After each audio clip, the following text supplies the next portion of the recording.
Welcome to the Roundtable Podcast, guys. Um, I would like to welcome you to the podcast. My name is Antonio Bouchel. Guys, today we're talking about, what everybody else is talking about. What's going on in the world. From stimulus checks to what's going on in Atlanta, Georgia, to obviously the Floyd case with Derek Chauvin, I believe his name, Chauvin. That case is going on there. Just everything that's going on around in the world, even to the degree of these black African people that's coming up being hung. Guys, we're gonna get into all of that. But before we do, guys, listen, I would like to thank you for coming on the podcast or tuning in to it. This is pre-recorded. I know we normally do our shows live, but I think I'm going to be coming on during the week. It's obviously it'll be pre-recorded. I think that we can keep it rolling with one person during the week and then just continue doing what we do every Sunday at 4:30. Be sure to check us out. You want to check us out. I think we do pretty good. We've been, it's been entertaining to say the least. It's been entertaining to say the least. But check us out on Sundays at 4:30. But guys, again, I'm thinking about coming on. This is a test run for me. Actually, it's pre-recorded.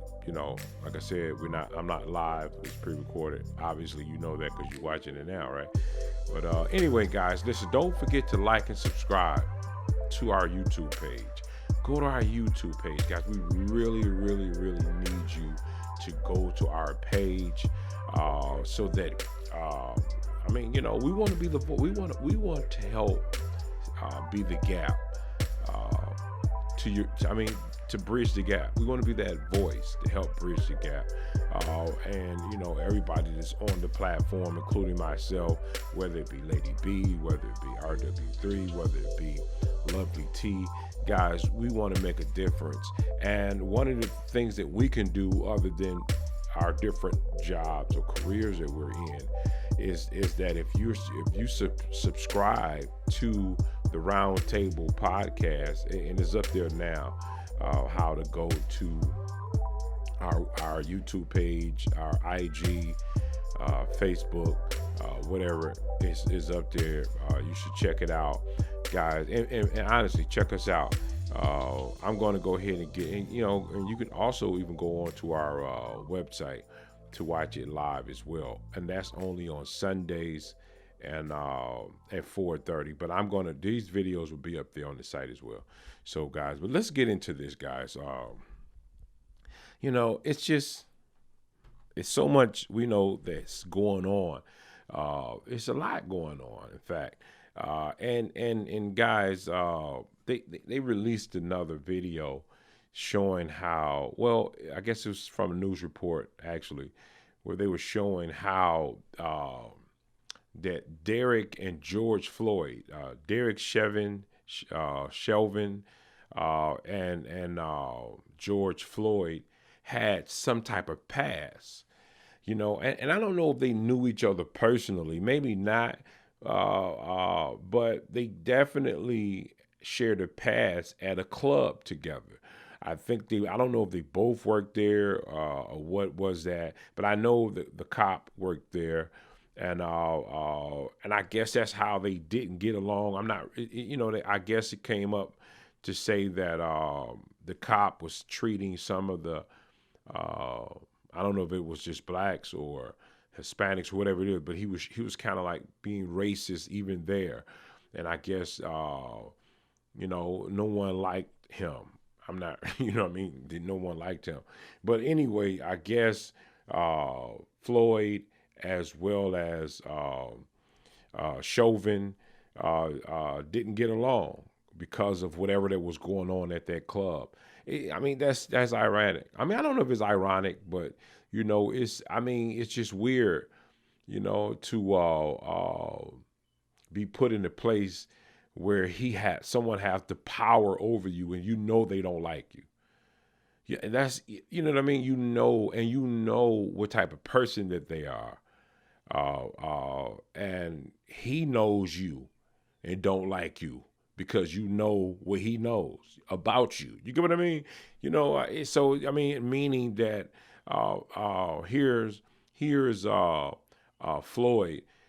He knows who you are as a police officer as well as a bouncer.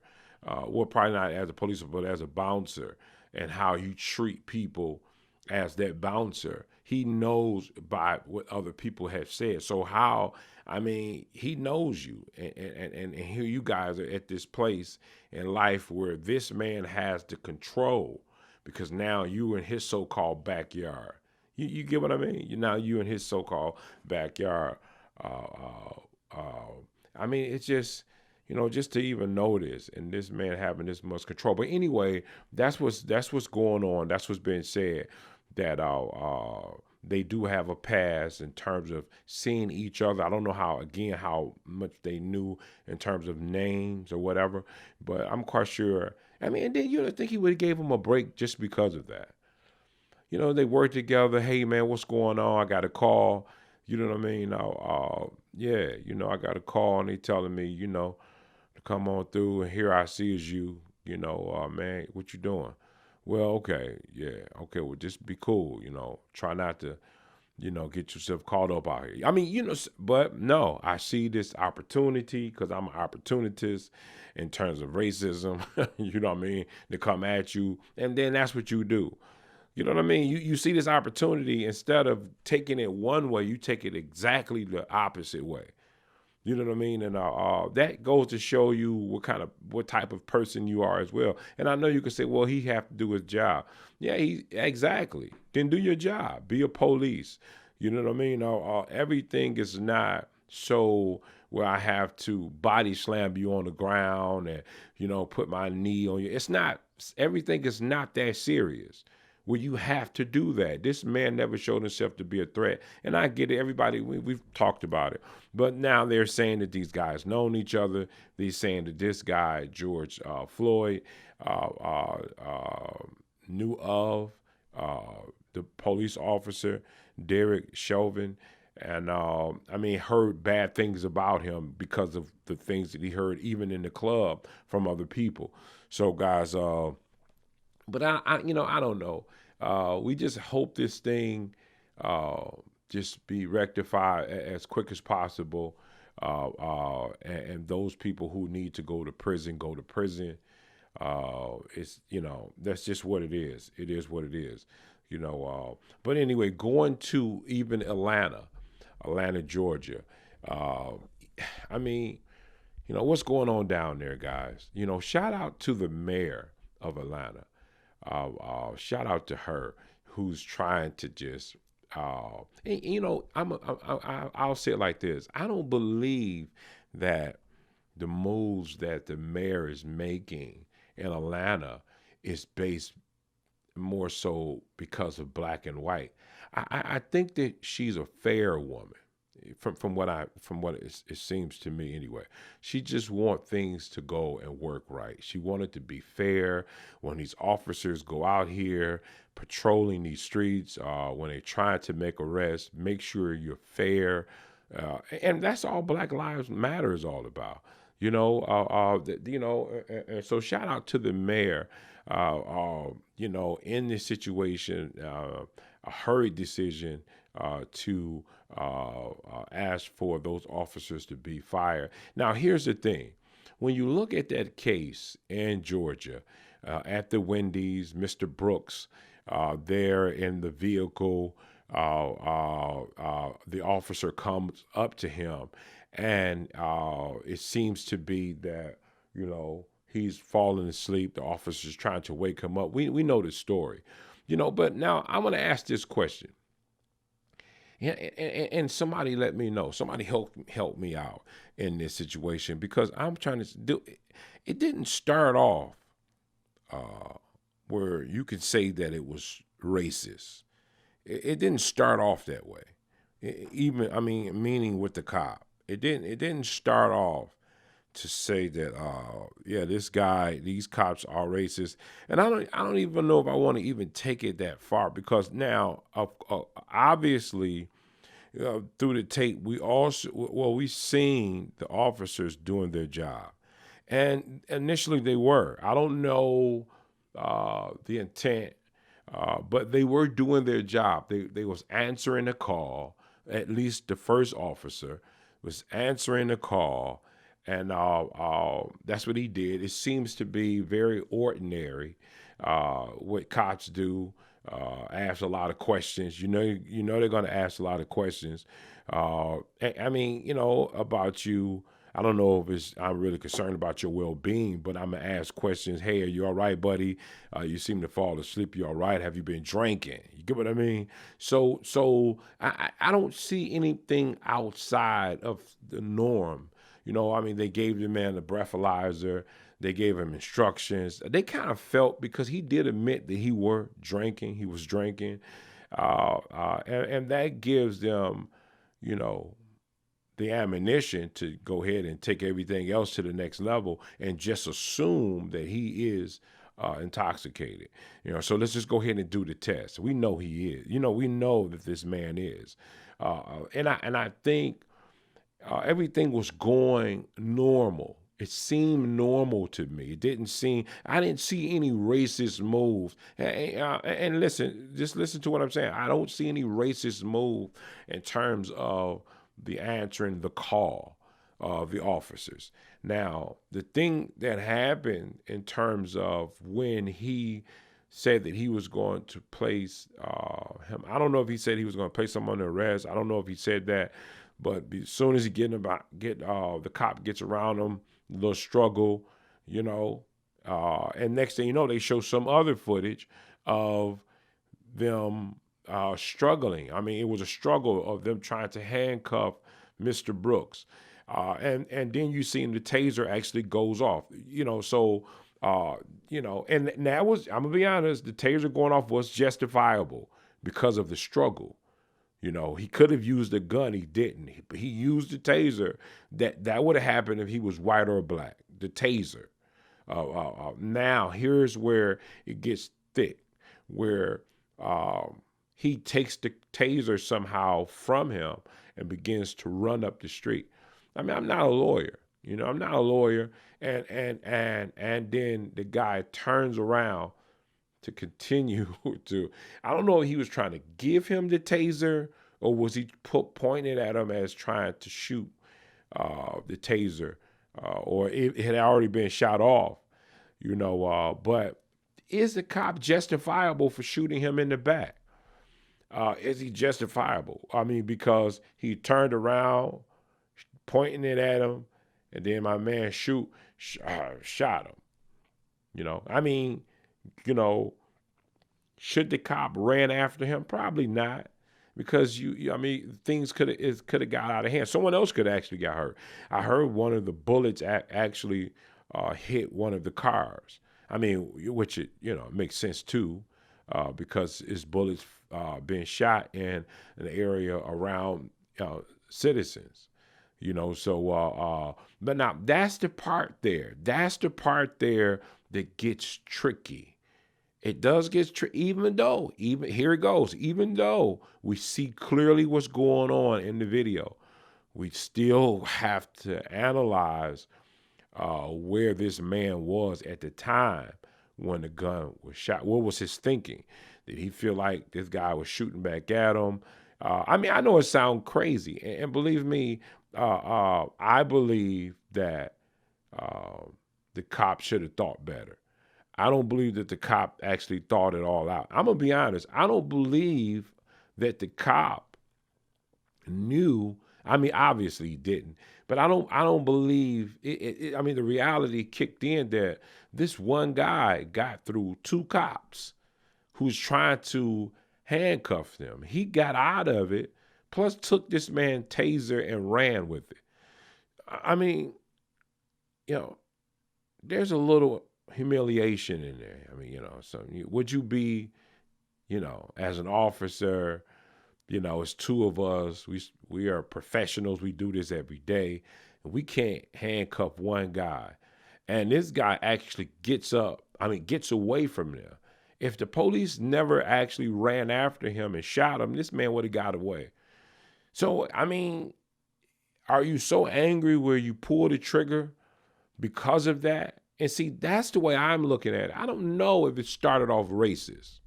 I don't know that it started off racist, but I do say that on both parties, they could have thought this out. Now someone's life has been taken. I believe that, I'm going to be honest, guys, we just got to really sit back and watch this one. We really got to sit back and see what happens. Was it justifiable for this officer to shoot this man in his back while this man aimed a taser at him? Was he in harm's way? I guess that's going to be, after everything we've seen, that's the part that's going to come into play, I believe. That run, right when that run take place. And was it justifiable for this man actually is not, you in pursuit of him, but he's actually no threat to you because he's running away from you. And I guess that's my part that I'm seeing. Yeah, the only other tricky part is when Mr. Brooks turns around and point at the officer. Now, that's the other tricky part to that. Again, I'm not a lawyer or anything such that much, but guys, I want to see what happens to this. I really do. I want to see what happened. Was it justifiable for him to pull the gun in that sense, in terms of when he pulled the taser, or was this man just so irate because he just he just ran through two cops? You get what I mean? He just ran through two cops, and that shouldn't have never happened, and took one of their taser. Now, it's a thing that comes up, and I don't know in terms of the video, did the other officer actually kick or whatever he did? Was he stepping? I know they showed a video.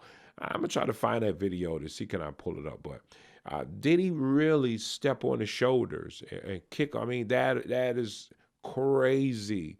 That is crazy if that happened. But guys, so he's saying that he didn't kick the guy. That's what the officer is saying with his attorney. He's saying he did not kick Mr. Brooks. I don't know. We'll see what happens.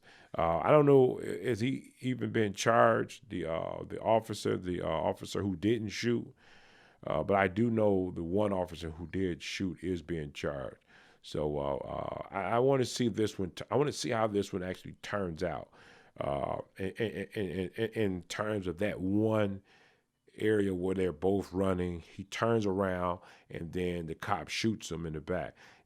Nothing justifies, death is justifiable to depend on the situation, circumstances. But in this case, was that necessary? I don't believe that was necessary. I think that he used excessive force in terms of pulling out the gun and shooting this man because it wasn't necessary. Now that's how I feel about it. I don't see that it was necessary to shoot this man, and you shoot him twice. If you wasn't trying to take this guy out. So were your intent? Was your intent to murder this man because you shoot him twice? Boom, boom. You want to make sure. So I guess that's something that will come to mind for me. Was it anger or was it a racist mindset. You know what I mean? Which one was it in that case? But I'm definitely, I definitely want to see how that one turns out. Uh, I mean, it's insane. I mean, and you know, going back to the hierarchy in terms of the mayor, uh, it shows that the chief resigned. She resigned. And see, my thing is with that, and her resigning, like, what was your mindset? Were Did you resign as chief because you felt that no one was supporting cops anymore at this particular time, and you can't do what you are normally used to doing out there in these streets, and now the light is shining on the police department that you resign because you know what I mean. Did you resign because you felt like, wait a minute, y'all getting mad at us because we're trying out here, we're out here trying to protect people, and you guys aren't you don't like the way we do it? I'm resigning. Forget it. Or are you resigning because, listen, I'm tired, with my black, Hispanic people, and I can't serve you the way that I need to serve you. So here's someone here else. I think they have someone, or they bring in a temp. But anyway, here's this person because he can do it better than me. And guys, I can't serve you the way I want to. So which one? I mean, I believe that she's still going to be working with the police department, or with within the government of the mayor. The government of the mayor. So my thing is that hopefully you resign for the reason that you say, I can't make it happen on my watch as chief to deal with the systemic racism throughout our police departments all over the world. I can't.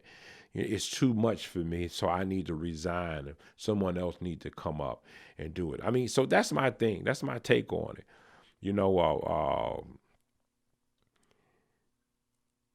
There's a lot of people, and kudos to the white people that have been stepping up and with their Black Lives Matter signs and shirts out there. Kudos to them. But see, my thing is this, right? Is that enough? Is that enough?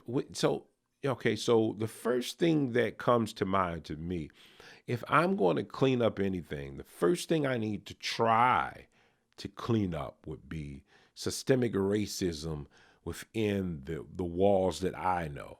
If I'm in leadership, and watch for the signs, see, and if those are the signs, then we need to make a move because this person shouldn't be empowered anymore in this area, whether it be a job, working at a job, whatever, in the medical field, lawyers, whoever. When you see it, that you nip it in the bud, because that's the only way we're going to get rid of systemic racism. It's institutionalized, guys. I mean, it's in the system, and to be honest, I doubt if it ever go away. I doubt if it ever fully go away. It's good to make something known, to say that, listen, we recognize that systemic racism has been plaguing America all over the world for hundreds of years, and we're now putting, and not just on black people, just whatever the mindset that you might have, to just stop it all. Just stop it all. ISIS, over there, or with what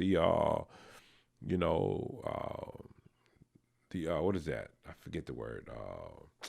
Unlicensed. What is that? Immigrants. You know what I'm saying. Even they even face systemic racism. I mean, there's a lot of things that's going on out here, and systemic racism is something that has to happen. Here, listen, I forgot to put up this guy, but we'll put it up now, the video. But this guy, he didn't believe that systemic racism actually exists. When proved for other groups like white Americans. Why do you think that is? Is that evidence of systemic racism in the U.S.? No, I do not, and I don't believe there's systemic racism in the U.S. I'm not going to go into a long riff on it. Black employment increased 300,000. Did you know that? I mean, this guy lives in a bubble. He lives in a bubble. He don't believe that systemic racism exists.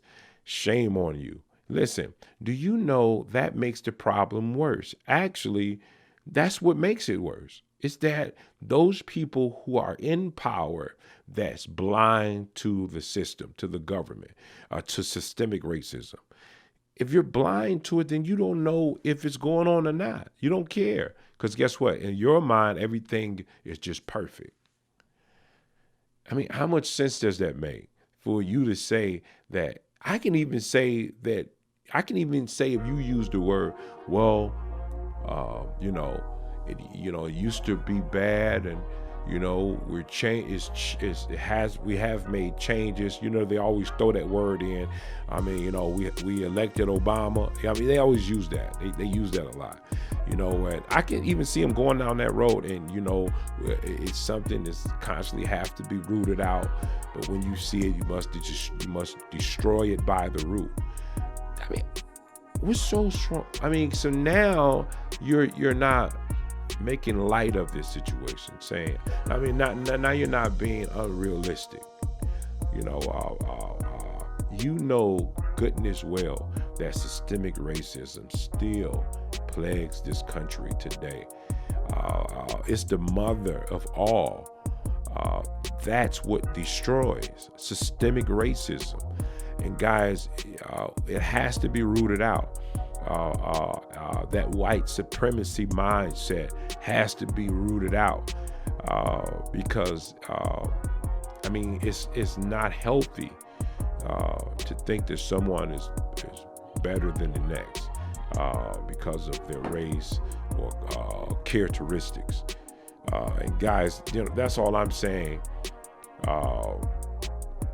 We have to get rid of this racism. So shout out to the mayor of Atlanta. I would just like to say, stay strong, be encouraged, because there are people who are voting for you to win, and we get it. We do understand that you have to do things that's going to work for both parties, whether they're whites or blacks, because you're the mayor of Atlanta. And I believe in your fairness. I believe that you really, you seem to be a fair mayor. But anyway, guys, listen, don't forget to like us on our YouTube page. Don't forget to, visit us every Sunday at 4:30, whether it be on YouTube or Facebook. Or our website, and all that is listed up. You should be able to see the addresses to how to go to those pages up on the screen. Guys, I'm not going to be here long, but this is the Round Table Podcast. I think I was going to say something. I'll talk about it later. Right. So I'll talk about it later. See you next Sunday. See you this Sunday at 4:30. And stay tuned for another of the Round Table Pop-Up. Talk to you soon, guys.